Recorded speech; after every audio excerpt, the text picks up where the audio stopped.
Mr. Mayfield, are you in a vehicle? Excuse me? Are you in a vehicle? I'm on a bus. I pick up my kids around 3:30. Okay. So you're in your vehicle. I'm on a via bus. Are you in a vehicle? Huh? I think he said a via bus. Around 3:30. Okay. So you're in your vehicle. I'm on a via bus. Are you in a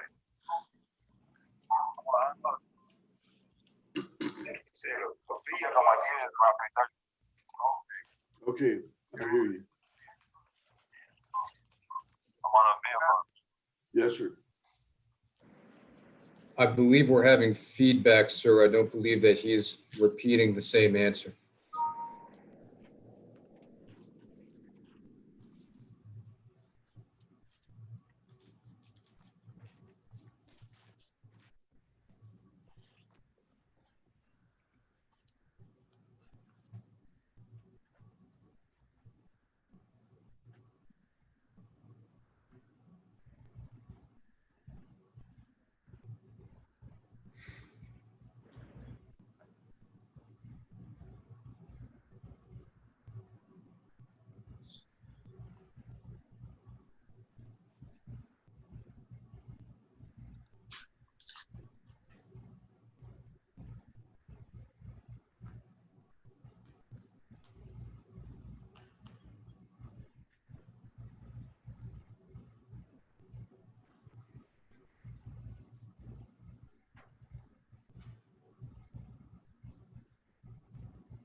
Sir, shall we try to proceed?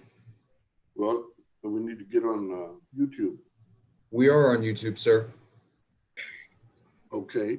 Sorry, Judge. Yes, we are on YouTube. All right. All Sir, right, shall then we we'll try to proceed. proceed? I'm sorry? We need to get on YouTube. We are on YouTube, sir. We're on YouTube now. And, Yes, we are on YouTube. This is a public proceeding. The public can see and hear this proceeding. Mr. Mayfield. We're on YouTube now.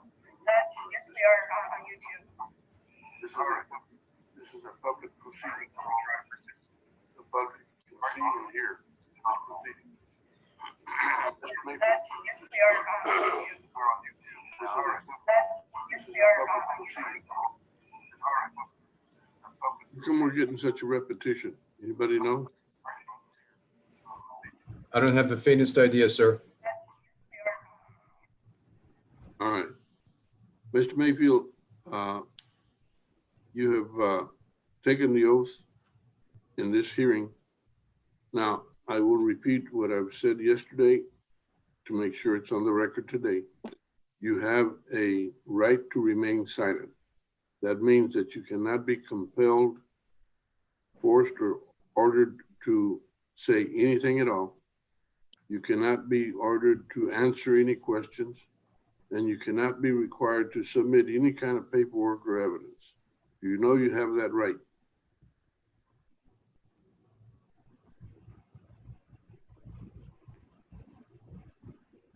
Mr. Mayfield. Yes. All right. Is that your response? I didn't hear you, sir. All right. Do you know that you have the right to remain silent? That means you do not have to say anything at all. You don't have to answer questions. You cannot be required to submit evidence. Do you understand you have that right? Yes. Are you willing to give up that right at this time with consultation from your attorney and answer questions or make statements or submit evidence? You can proceed. All right. Mr. Edelman, it is your motion. Present your case. Yes. State calls Laura Torres. Ms. Torres, would you raise your right hand? solemnly swear that the information and responses you submit in this proceeding will be the truth, the whole truth, and nothing but the truth, so help you God. Yes, sir. Thank you, ma'am. You may put your hand down. Your witness, Mr. Edelman. Ms. Torres, I apologize if this is duplicative, but we're still going to need to go through it for the record. Would you please state your full name My name is Laura Torres. and how are you currently employed? I am one of the gang officers for Bexar County Adult Probation. How long have you been employed in that capacity? In the capacity of gang unit, I've been with 1 year and 1 year prior with DWI with the same agency. Are you a certified peace officer? No,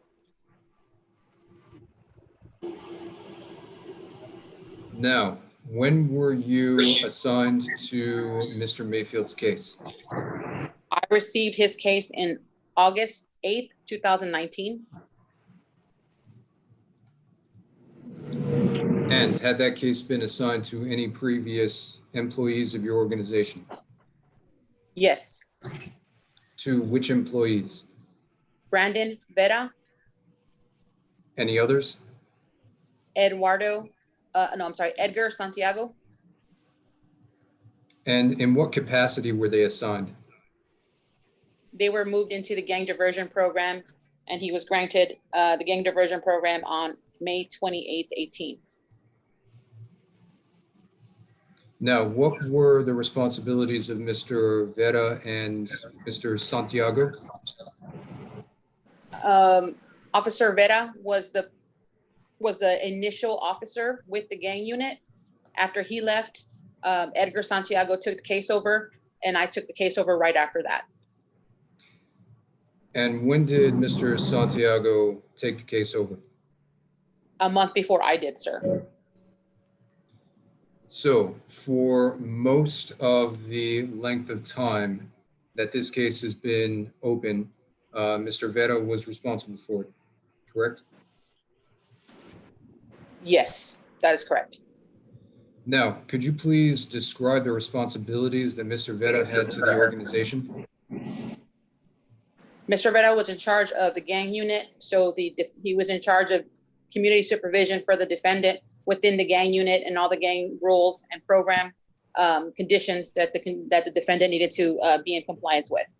And would he have been responsible for making entries into the file for the defendant? That is correct. And were those files kept in the regular course of business for your organization? That is correct. And were those files made contemporaneously with information that Mr. Vera gained? That is correct. And how do you access this file? Once the case is transferred over to my name, I have access to the file and the physical file itself. By which I mean, if you access it electronically, do you access it using a unique set of identifiers? Yes, I have access to the CSS system, which we use for all defendants, and I have access electronically to his case and the case file within that system, and I also have a hard copy of the case file. And do you have a hard copy of the case file in front of you now? No, I do not. So you only have access to the case file through electronic means? At this time, yes. And do you have access to the case file right now through electronic means? Electronic means, yes, I do. So that if we needed to share those records, we would be able to do so by you sharing your screen through the Zoom application. Yes. Just for Your Honor, you do need to just allow for Mr. Edelman to look at those records. So it would have to be like, you would have to subpoena those records and just need your permission to do so.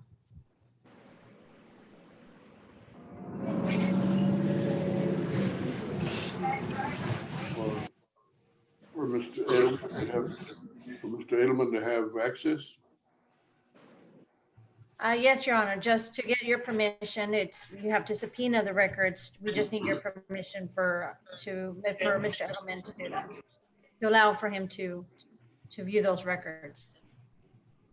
Well, he was asking about accessibility. He was asking. Yes, but we still just need your permission, Your Honor, to do that. We just need for you just to say yes in order to view that.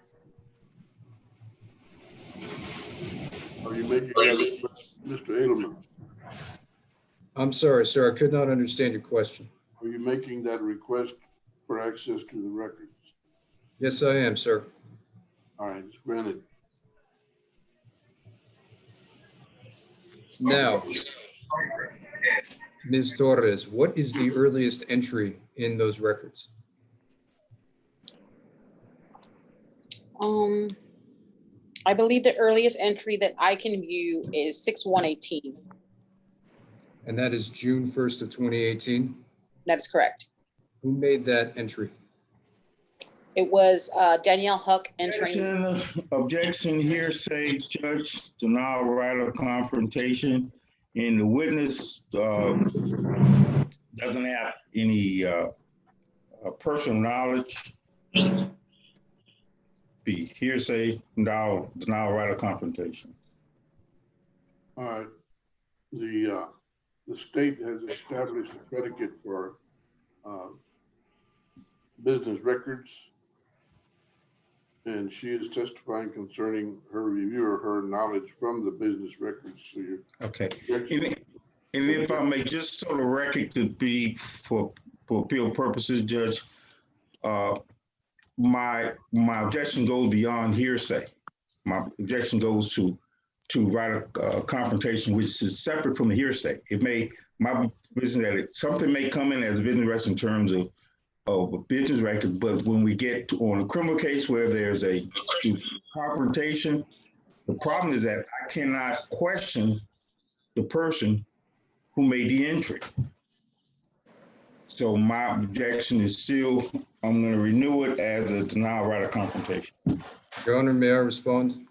yes, sure, you may. Under Wisser v. State, 350 Southwest 3rd 161, out of the Court of Appeals of Texas of San Antonio, a revocation proceeding is not a criminal prosecution for purposes of U.S. Constitution Amendment 6, specifically applicable to the Confrontation Clause. Therefore, Mr. Cox does not have a right of confrontation under this proceeding, and therefore his objection on that basis should be denied. It is denied. All right, you may continue. Ms. Torres, do you remember the last question I asked? When was the last entry? Yes. And who made it? At that time, it was Danielle Huck, also a gang officer at that time. Did she have access to the file contemporaneous with Mr. Vita? Objection. Again, now confrontation. You want to repeat your question, Mr. Edelman? Did Officer Hauk have access to that file contemporaneous with Mr. Vita? Officer Vita, I should say. That is correct. How many other officers? For the record, the objection is overruled. How many other officers had access to the file, even if they were not specifically assigned to it? That I don't know. Fair enough. Now, are there any notations on or about the 30th day of July 2018? Of July 2018, yes. Now, who made those notations? Those notations were made by Officer Brandon Vera. Do they concern a request that Mr. Mayfield submit to drug testing? No, what I read was a telephone entry between the officer. Judge, non-responsive. Well, Your Honor, the non-responsive objection is not one that is typically made by the opponent. It is made by the proponent when the witness refuses to give an answer to a proffered question. Yeah, that's, Well, hold on. The objection is sustained. It was non-responsive in that what was asked was not responded to correctly. May I rephrase my question? Mate, you're still your case. Do any of the notations on or about the 30th day of July concern a request to submit to drug testing on the part of Mr. Mayfield? Yes, Which notation? on 7/25/18. And on 7/25/18, who made that notation? I'm sorry, you broke up. On 7/25/18, who made that notation? Brandon Vera. And what did Mr. Vera have to say? again, objection, hearsay, denial, confrontation. What he had to say, Overruled. Please continue, Ms. Torres. On the notation, Officer Vera indicated that he had a conversation with the defendant and the defendant had left Bear County. At that time, Officer Vera instructed the defendant to take a UA sample by Monday, 7/30/18. And is there a notation indicating that Mr. Mayfield took that urinalysis specimen? No, there's notation of that. Now, that. did Mr. Mayfield have permission from the supervision officer to leave Bear County on July 25th of 2018? He did not. Was it a condition of his community supervision that he remain in Bear County unless given permission by an officer or by the court? That is correct. And did he have permission from the court to leave Bear County? No. Can I say something?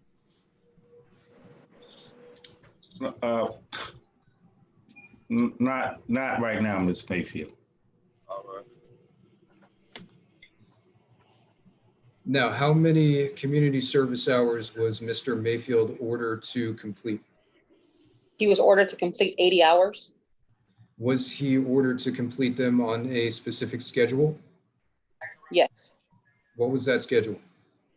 According to the gang diversion program rules, he is to complete 16 hours of community service per month. And by August 21st of 2018, how many had he completed? 0.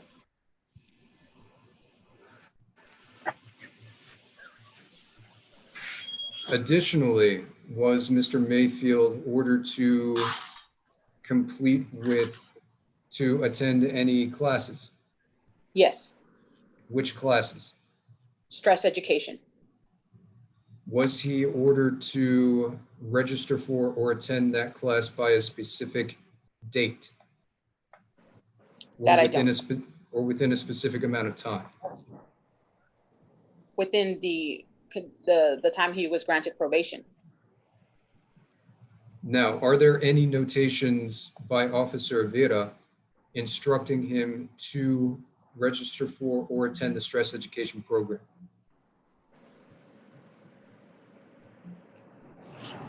I would have to look at that.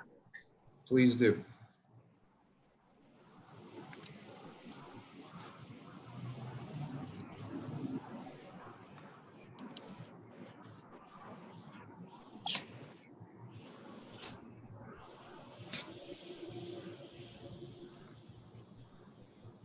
Yes. When is that notation made? July 12th, 2018. By whom? Officer Brandon Vera. Does it instruct Mr. Mayfield to attend the stress education program? Yes. Does it instruct him to attend it by a specific date? It does not give a specific date. Finally, what are the rules and regulations of the Bear County Community Supervision and Corrections Department Intensive Supervision Gang Unit in relation to field visits? In relation to field visits, the gang unit will do 2 face-to-face contacts with the defendant. One will be through the office visit, and the second will be in the field, in their home or place of employment. Now, Does the officer for the intensive supervision gang unit need to give advance notice to the probationer that a field visit will be conducted? No, Checking in the notes of the file, are there any notes that indicate that Officer Vita attempted to conduct a field visit with Mr. Mayfield? yes, On what date? 7/25/18. What were the results of that attempt? The defendant was not available. Now, does it give any greater specificity about why the defendant was unavailable and where he was unavailable from? There was collateral contact made with the mother at that point. And then on that same day, on 7/25/18, the officer spoke with the defendant, and the defendant admitted that he was in Houston, Texas, therefore being unavailable for the field visit. So, did Mr. Mayfield sign a set of conditions? Yes, So he had knowledge that these conditions applied to him. to not leave their, Objection, yes, sir. call for speculation.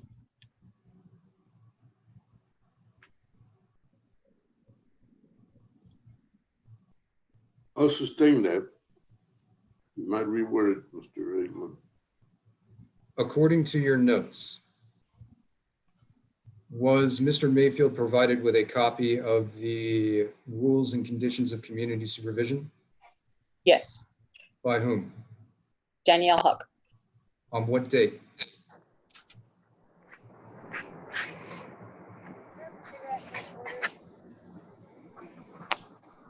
May 25th, 18. And when he received a copy of the rules and conditions, did he also sign a copy for the supervision office? That is correct. Pass the witness, sir. All right, ma'am, my inquiry, Judge. Absolutely. Okay. Now, ma'am, you were reading, I don't know, I guess you were reading off of something, correct? In your testimony, correct? No, I was talking from my notes. Okay, Unless- so you're reading from your notes, correct? Yes, Okay. Now, with reference to Mr. Mayfield, have you ever seen him in person? no, because he is absconded. Well, you can just ask him a question. Okay. So my question to you again, have you ever seen him No, in person? No. So it's fair to say that virtually everything that you testified to, you would testify to not from personal knowledge, but information that you received through looking at maybe some notes that you had or information that you received on the on either computer printouts or access to computers, correct? all the information I have is through the information system we use called CSS. Okay. All right. Now, you reviewed that information. When did you first start reviewing that information in preparation for this hearing? No, sir, I review all my cases on a monthly basis. Okay. So for the purposes of this hearing today, when did you first start reviewing to testify in this hearing? However many times before we got reset. Okay. Okay. In the paperwork, or the items or the information that you reviewed, how many pages is it? How many pages, sir? Yes. There's no pages in the system on the screen that I can give you. I can't give you a number of pages, but I can give you an idea of how many chronos there are. Okay. All right. Okay. Judge, at this point, what I want to do is I want to ask for that information. It should be provided for me to complete my cross-examination. Everything that the witness has viewed to testify in this hearing, I believe that that should be afforded to me on cross-examination. So what I'd like to do is have the court order that those items be produced for me so I can review them. And at that point, I would like, with the court permission, to opportunity to review them and to finish my cross-examination. Your Honor, state objects. Mr. Cox has not cited a rule of criminal procedure or rule of evidence that entitles him to possession of these documents for review. The closest analog would be Rule of Evidence 612 for writings used to refresh a witness's memory. However, this is not a writing used to refresh the memory of a witness. And that is the only rule that I'm aware of that would entitle Mr. Cox to possession of those documents for the purpose of review and for cross-examination. And if I may respond, Judge, my position is that the state, they can't have it both ways. They can't use records and testify from them, and then at the same time say that we're not entitled to see what the witness is testifying from. You can't do it. They can't have it both ways. And Your Honor, They before you can't. make a, And say, okay, my position is that they just can't have it both ways, Judge. If she reviewed it, then my position is that my client, through his attorney, has a right to review what she's testifying from. and Your Honor, before you render a ruling, may I further address the court? Of course. Mr. Cox had an opportunity to review all of these records prior to the beginning of this proceeding if he wanted to. However, Mr. Cox made no motions and made no requests for access to these documents. He had an opportunity to avail himself of these documents and he chose not to accept it. Now he has no right. He is not entitled to access to them for the purposes of cross-examination. He hasn't given the court a legal basis why the court has the authority to force the state to turn them over at this point for his review. Simple as that. Take a moment.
I'm going to sustain the request. Ms. Torres, you'll have to make available to Mr. Cox access to that particular file. If there's anything that's particularly sensitive that is not involved with Mr. Mayfield, let the court know. I may order it to be redacted. I don't think that there's going to be anything like that. But under Rule 612, it gives access to the defense attorney in this matter. I note that Rule 612 talks about access during testimony or during trial. It also refers to getting that access to that before the trial. Doesn't limit it though. So under a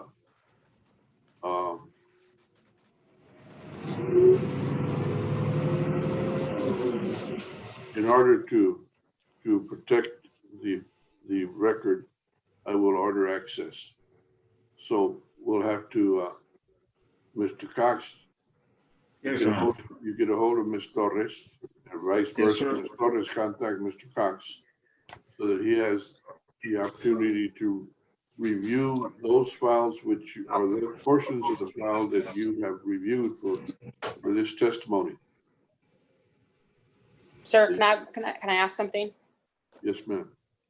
Does this only in specifics, do you mean the case file or do you just need the chronologicals that are in the system? Did you review the case file in order to testify? And I understand Yes. you to say yes, of course you did. Then he will have access to that case file.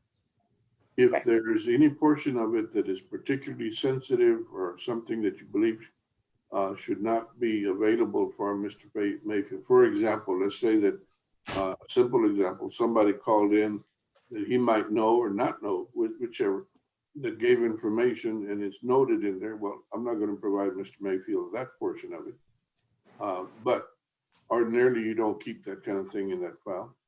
If there is something there that you believe is sensitive, I want you to approach the court and let me know. I may have to call in both state and defense attorneys, but we'll face that when we come to it.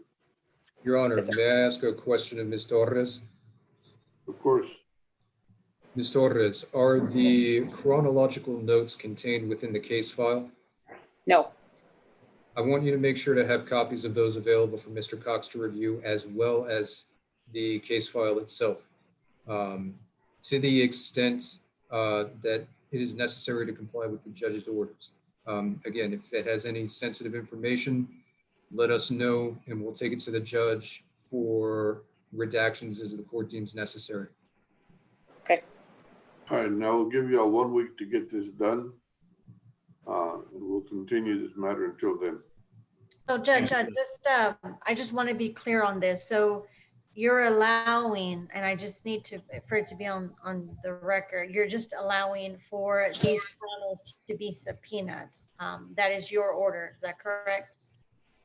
I ordered under Rule 612 evidence that Mr. Okay. Cox have available or have access to the file and any other materials that documents that Ms. Torres has reviewed for purposes of testimony. Okay. Is that understood? Yeah, All right. Maricela, whatever you Unless want. it's something sensitive, Your Honor, because there is sensitive information that not everyone can show. Ms. Torres or the manager will let Mr. Edelman, Mr. Cox know. If you listen to what I said very clearly was that if there are sensitive information or data that Ms. Torres in her judgment or anyone else at that office Yes. thinks should not be available, make me aware and I will Okay. order, if necessary, I'll order restrictions. If not, I will not. Okay, thank you, Judge. All righty. Okay. Okay. All right. And we will reconvene this particular hearing in 1 week at 1:30. Thank you, Your Honor, Judge. Your Honor, just to let the court know, CLO and I don't know if the probation officer, Ms. Torres, but Ms. Luna is going to be unavailable on next Tuesday, October 13th, due to all-day training. Okay, then make it the 14th. Monday will cover me, Your Honor. If you want me to be here specifically, then it would have to be any other day except the 13th. But if it doesn't matter, Alex can cover me. All right, in your judgment, is it absolutely necessary that you be here? It doesn't matter, Your Honor. Okay. If you want me here or Alex, either one. All right, then we'll have, be sure and let Alex know that we will need Okay. her. Maricela, I have Yes. a question. Ms. Garcia, Yes, Your Honor. Yes, sir. we are available in 1 week on 1:30 PM. Yes, sir. All right. that's And when we Ms. Torres has a question for Ms. Luna. will- All right, Yes. Miss Luna, I am actually fully scheduled for that day. Do you need me to move those around? I didn't quite understand you. Are you not available on that day? Yes, I she am will not be available. on that day. One at a time, please. Try it again. Ms. Torres. Sure. I am fully booked that day with appointments, but if need to, I can move those around. All right, what about the 14th? I am clear on that day, sir. You what? Yes, I am available on the Okay, 14th. then we'll make it the 14th at 1:30. Mr. Cox, are you Your Honor. available that day? Your Honor, I'm sorry, excuse me. You have a 1:30 sentencing on Wednesday, October 14th. All right. All right, then what about Thursday, October, whatever? What about next Thursday? 15th? There's nothing scheduled for the afternoon, just the I morning. got juvenile. Mr. Cox, are you available on the 15th at 1:30? I think I should be all right, Judge. I got several juvenile hearings, but they're in the morning. So as long as I don't go over, I'm fine. So I think I'll be okay. All right, then we will reconvene on the 15th at 1:30. Meantime, Mr. Cox, you get with Ms. Torres. They will- Yes, sir. They will give you the access that you are entitled to in the court's opinion. Or Ms. Luna, I think she should be able to accomplish the same objective. Okay. All right. Well, do y'all need a phone number for me or email address or? Judge, you can just- I stop the YouTube? Yes, Or, okay. Okay.